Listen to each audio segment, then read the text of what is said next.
Weather Fortresses. Part 1. The Aerial Alchemists.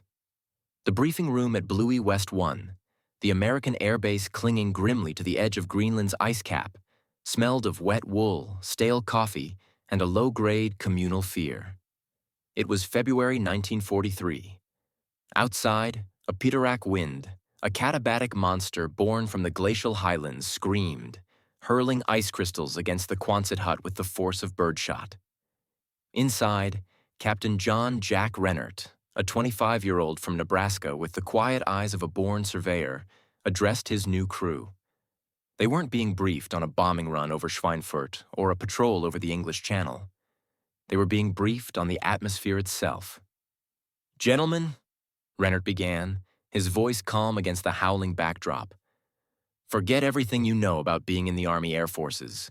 You are not the tip of the spear. You are the nerve ending." He pointed to a vast, empty map of the North Atlantic.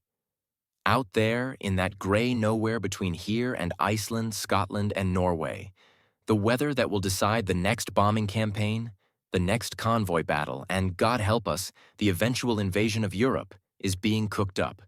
The Germans have stations on the ice, reading its birth pangs. We are blind. Our job is to see. Rennert's command was not a squadron of sleek fighters or heavily armed bombers. It was a collection of war-weary B-17 flying fortresses and B-24 liberators, undergoing a strange and humiliating metamorphosis. In a secluded hangar, armorers carefully stripped them of their very identity. The machine guns were removed from turrets, the bomb racks dismantled, the armor plate taken out. Every ounce of weight that could be shed was to be replaced by extra fuel tanks that bloated their bellies and extended their wings' reach into a 2,000-mile void. In the bomb bay, where ordnance should hang, technicians installed a bewildering array of instruments. A precision barograph tracing pressure on a smoked glass drum, psychrometers to measure humidity, a trailing probe to snatch the temperature of the sea surface. The most important piece of equipment was the radio operator's key. They were no longer weapons. They were flying laboratories, the most fragile and valuable aircraft in the Allied inventory. They were the weather birds of the 1st Weather Reconnaissance Squadron, Provisional, later the 655th Bombardment Squadron, the Aerial Alchemists. Their mission profile was a study in lonely vulnerability. They would fly alone, unarmed, deep into the teeth of the breeding grounds of North Atlantic storms. No fighter escort could cover such distances. No formation could protect them. They would navigate by dead reckoning and celestial shots through breaks in the cloud, often flying for hours with no visual reference but the heaving gray sea below and the seamless gray cloud above, a condition known as flying in a milk bowl, a perfect disorientation trap. Their flight path was a rigid, pre-plotted grid, a series of legs and turns called a weather track, designed to slice through air masses and collect a cross-section of the sky's mood. Every 30 minutes, regardless of turbulence, icing, or the pilot's white-knuckled grip on the yoke, the navigator would call out coordinates, and the weather officer, a specially trained sergeant with the nerves of a research scientist, would read the instruments and encode the data. Station 14, 62 north, 15 west, 982 millibars falling rapidly, wind 270 at 50 knots, temp 12 Celsius, ceiling indefinite, visibility 1 mile in heavy snow.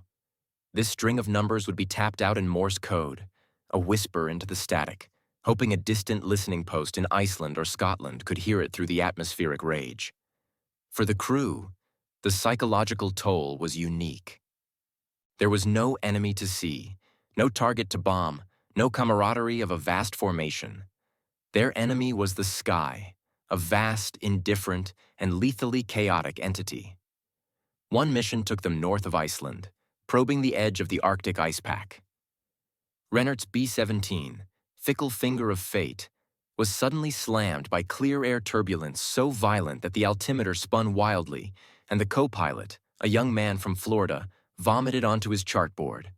Rime ice, coarse as sandpaper, accreted on the wings with terrifying speed, forcing them to descend into warmer air, which brought them into the murk of a freezing fog that coated the canopy. For 8 hours, they flew utterly blind, instruments their only reality. The de-icer boots on the wings thumping a frantic mechanical heartbeat against the silence.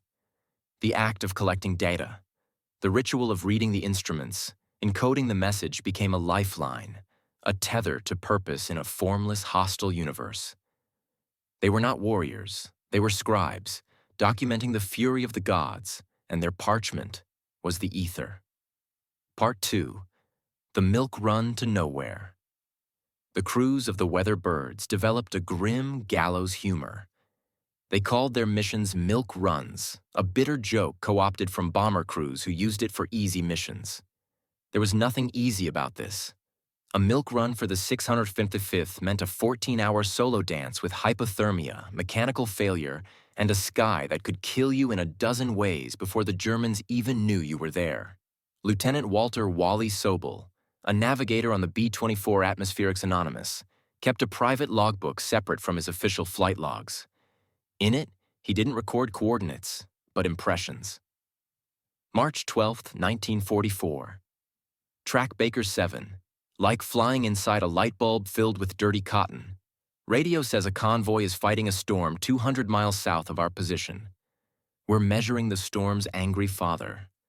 Saw a sundog at noon, a sickly rainbow halo around a sun you couldn't see. Felt like an omen. April 2, 1944.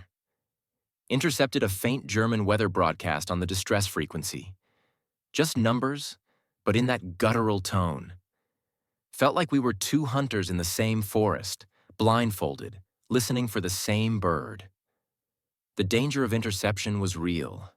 Though they flew far from known Luftwaffe bases, the Kriegsmarine's long-range Focke-Wulf FW-200 Condor patrol planes roamed the shipping lanes, and a lone, unarmed B-17 was a prize kill, not for its martial value, but for the intelligence coup of capturing its weather data and codes. The Weather Bird's only defense was secrecy, altitude, and the vastness of the ocean. They flew painted in a non-reflective, dull white or pale gray to blend into the cloud tops, their national insignia small and muted. They were phantoms, but the greater, more constant enemy remained the elements. On a mission to probe a deep, low-pressure system reported south of Greenland, Rennert's plane encountered something that transcended normal weather. They flew into the heart of what would later be classified as a bomb cyclone, a storm that undergoes explosive intensification. The barograph needle plummeted as if in a freefall. The wind, measured by their drift, screamed at over 100 knots. The aircraft, a 25-ton machine, was tossed like a cork. Icing became apocalyptic. The carburetor heaters fought a losing battle. The pilot fought the controls, muscles burning, to keep the wings level in a turbulence that felt like being inside a paint shaker.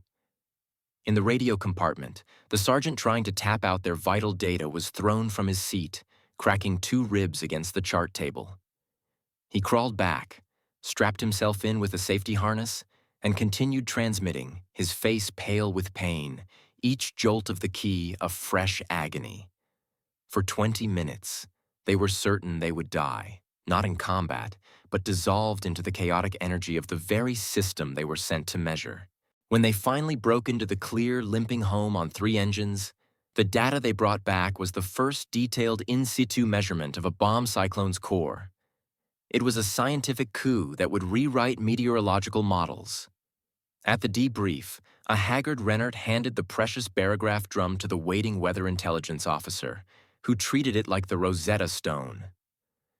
"Here," Rennert croaked, his voice raw from yelling over the storm. "Here's your goddamn weather." The value of this data was immeasurable. It flowed into the forecasting centers, into the hands of men like Group Captain James Stagg, who was, unknown to Rennert and his men, piecing together the forecast for an operation called Overlord. Every data point from a weather bird over the Denmark Strait or the Norwegian Sea was a pixel in the colossal, fuzzy picture of the North Atlantic's mood in early June 1944. The unarmed, vulnerable flights of the 605th were helping to draw the map upon which the D-Day landings would succeed or drown. Part 3. The Invisible Victory. By May 1944, the tempo of the milk runs became frenetic. The weather birds flew daily, their tracks stretching further, probing deeper. The atmosphere over the Atlantic was being monitored with an intensity never before seen in human history. In the forecasting bunker at Wide Wing, the Allied headquarters outside London, the data from these flights coded messages from call signs like Harvest or Sniffle were plotted alongside clandestine reports from Norwegian resistance fighters and intercepts of German weather codes. A synthetic picture was emerging, a moving model of the sky. On the night of June 3, 1944, Rennert and his crew were called to a special late-night briefing. The atmosphere was electric with a suppressed tension they had never felt. A full colonel from Supreme Headquarters Allied Expeditionary Force, Shah F., was present. He didn't mince words. "You men have been flying ghosts for over a year," he said. "Now the fate of the free world rests on your next flight.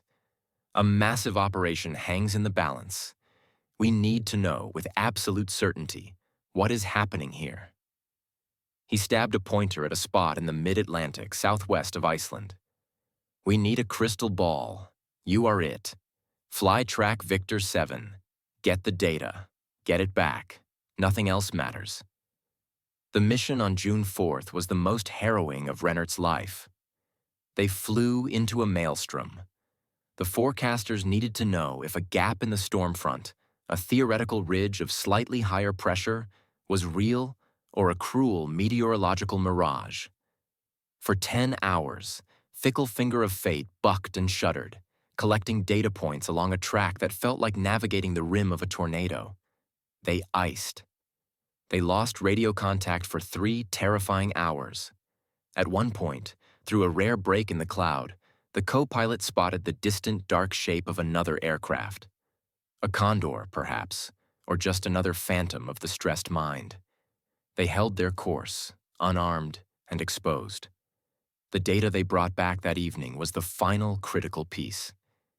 It confirmed the gap.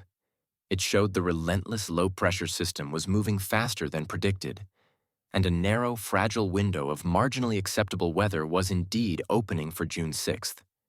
Rennert personally delivered the barograph drum and the coded log to the Shaf Weather Office. He saw the exhausted face of Group Captain Stagg, who took the data without a word, his eyes already scanning the tracings. Rennert would never know that his flight's measurements were the final validation Stagg needed to look Eisenhower in the eye and say, with shaky confidence, "There is a gleam of hope for tomorrow." The weather birds flew on D-Day itself, providing real-time updates on cloud cover over the channel and wind speeds at the paratrooper drop zones. Their unarmed, lonely vigil was the thin scientific thread upon which the sword of Damocles hung. After the war, the squadrons were quietly disbanded. There were no victory parades for the aerial alchemists. Their medals were few, their exploits classified, their contribution woven so deeply into the fabric of operational planning that it was nearly invisible.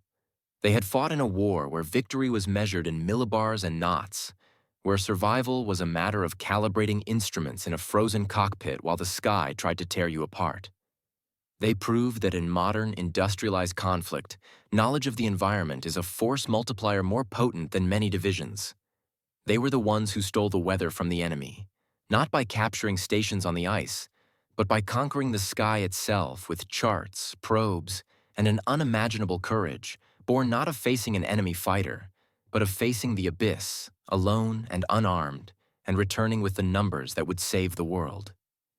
Theirs was the ultimate invisible victory, written not in headlines, but in the silent, precise language of isobars on a forecast map that said simply, "Go."